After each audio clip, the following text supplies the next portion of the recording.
Now, Australia does stand out internationally in pursuing a sustainable trade, and I think this is something that we should be proud of. I know that it seems to be a bit of a game to knock the old live export trade, and unfortunately, increasingly, that's coming from people within the red meat sector.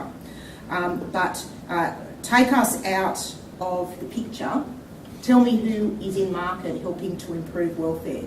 When you scratch the surface with activists and they've been pushed on this subject matter, their answer is the OIE. Now, the OIE writes guidelines. The OIE doesn't actually deliver the sort of training programs that are required. So, it is important that Australia remains in the live trade, not only for the economic reasons here, but also because of that leadership that we're showing in helping drive animal welfare improvement overseas. So, put aside, some of the activists' claims. I want to talk today around some of the challenges and threats that we have to overcome to build this sustainable trade, to make sure that we can remain on that world stage in helping to improve animal welfare.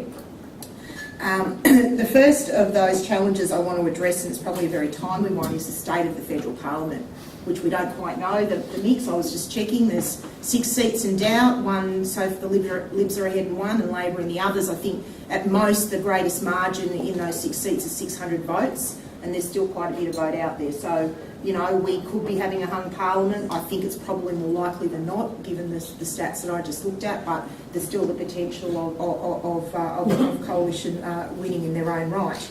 But even a slim majority, in my mind, means that there'll be nowhere to hide in this parliament. Not just for the live trade, but for any agricultural industry, for any industry that is socially sensitive. There is nowhere to hide. Now, what do I mean by that? What I mean by that is that a lot of industries think that political patronage is the place that they can go to for support, not in this parliament. If anybody thinks that they can play a small target strategy in this parliament, I would caution against it. I think that there'll be a lot of horse trading in this parliament, and you don't want to be in the wrong place at the wrong time. It's not going to be a place for dealing with complex policy challenges or where industry change requires patience. Industries will have to be self-reliant, and they will have to get, excuse the language, their shit together. I know this is on camera, but I need to say it. This is a time to define what you stand for. This is a time to declare your vision. It's a time to call out the problems, the challenges, dilemma share with the community. It's not a time to run and hide. Running and hide will actually lead you to be more exposed in this very challenging political environment. So I think it'll be, certainly for us, a tough parliament. There'll be a lot of political one-upmanship. Who's going to be tougher than the last guy? It's going to be fraught with regulatory big sticks that can be, in fact, I think, counterproductive to the desired outcome. I think perhaps the only industry that will really benefit from this parliament is the government relations industry, and I apologise if I've offended anyone in this room that might work for a government relations firm, but there'll be a lot of opportunity for them. The next challenge is obviously one, improving animal welfare. The events of 2011 were a massive wake-up call for industry participants and will always be a mark of our past and future performance. Every day for the past 5 years, exporters have worked hard to implement far-reaching responsibilities for animal welfare along the supply chain to the point of slaughter. This is still a work in progress and an industry in transition. This is more, though, than just training and skills development. This is about embedding social change to animal welfare, which actually requires philosophical changes to how people see and view and behave towards animals. While many opposed to the trade devalue the capacity of people in our markets to change their attitudes and behaviours, we see it and we value it. While SCAS, the Exporter Supply Chain Assurance System, has been the regulatory platform for action, it's the work of exporters, customers and their staff, and Australian and locally based animal welfare trainers that I think have had the most impact. Since 2011, the industry's now trained over 9,000 people in 23 markets, spent millions on new infrastructure and equipment, including stunners, restraining boxes and yards, removed old unsuitable equipment, trained animal welfare officers and supply chain managers who are in facilities on a day-to-day basis to oversee the wellbeing and welfare of livestock.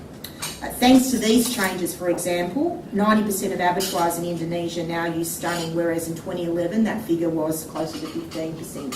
And indeed, in terms of cattle exports, most cattle are stunned before slaughter. We've still got a way to go with sheep and goats, but it is an ALEC policy commitment to encourage the use of stunning in market. What's aided our ability to train has been the statutory levy that's collected on livestock exporters, and in collaboration with MLA and the producer levy to support the live export program. That program is around $8 million, of which about $5.8 million are spent on animal health and welfare, so it's a significant investment by the program.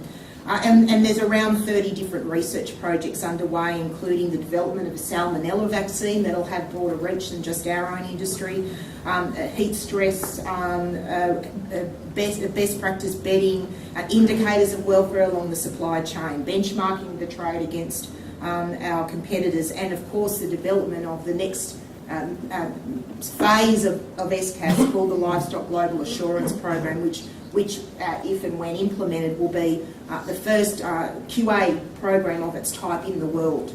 That not only will enable Australian exporters to demonstrate their compliance with SCAS, but any facility, anywhere in the world, whether they handle Australian livestock or not, will be able to demonstrate that they meet at least international animal welfare standards. So it's a significant sort of gifting to animal welfare to take that sort of more of a consumer angle to being able to demonstrate welfare performance, and it's something that's been developed by the Australian live trade. Now we have struggled at times with SCAS, that's been for all to see. We've called out those problems ourselves. You know, there's certainly a view that we've not called out our problems, we certainly have. And in doing so, we have tried to find new ways to deal with those challenges. Vietnam, case in point, last year when we announced the CCTVs in all 3 facilities. That has been a very challenging project, but an important one. It's allowed for some new technologies to be introduced, and I think it has, to some extent, made a difference in facilities. In the Middle East, in terms of animal welfare, there's still, of course, challenges there. We're moving people from a livestock distribution model, a Bedouin process of trading in livestock, to meat distribution. And now we're dealing with centuries, millennia-old trading practices here. But again, we've made inroads. One example again that was mentioned in the press today, where over the course of around 7 years, the industry, with the work particularly of the MLA staff in market, we've been able to get people away from buying an animal, putting it in their boot, taking it home and slaughtering it at home, to going to the abattoir, buying a ticket and taking a carcass. Now they're still able to meet their religious requirements, but we've removed the untrained person from the animal handling process. And that's a significant change. No one dreamed that was ever possible when the first campaign in the use, not in the boot, started. And now we've got this ticketing system, and each Eid it's being embraced more and more. So this is about what happens with being in the market. As we saw with the recent Vietnam experience, and indeed with the story on the boats that recently both on 7:30 report, we still have a way to go. The fact that there are problems doesn't mean that we're not prepared and not trying to deal with them. The fact is there simply are problems, and more effort is required to deal with them. I want to move on now. I know, and there may be more questions about animal welfare at the end, so I'll keep moving on. The other threat, of course, is the economic and competition threats. 2015 was a record calendar year for the live export industry, with 1.3 million cattle exported on the back of strong demand, especially from Southeast Asia. That trade alone was worth $1.47 billion, and that puts live exporting into the top 10 agricultural export commodities in the country. We exported over 2 million sheep, and about 90,000 goats, mainly to Malaysia. Most people don't realise that goats go in the underbelly of planes, so you might be flying to Malaysia and you might have some goats when you're there. Just thought I might just share that little thing with you. Might change your flying habits. Please don't let it change, it's fine. You won't know they're there. So live cattle, if I can just focus on live cattle exports accounted for 13% of Australia's overall cattle turnoff of around 9 million head last year. The industry, however, doesn't expect a repeat of these numbers for several reasons. After years of drought and recent rains in some areas, there's simply not enough numbers of stock available, and any that are in high demand by restockers. Prices are exceptionally high for markets that have limited price elasticity. Supply and demand will weaken, leaving this a tough trading year for exporters. We also have competitors who are champing at the bit to gain access to our markets. And of course they come unencumbered without any of the regulatory pressures or animal welfare requirements placed on them.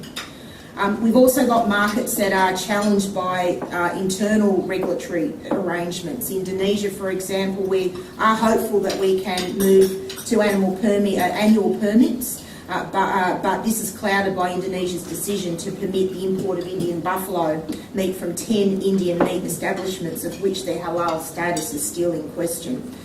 This issue is still before the Constitutional Court in Indonesia, but permits issued is on, with pressure with prices are still, the prices in the wet markets are still relatively high. So there's a really challenging environment there.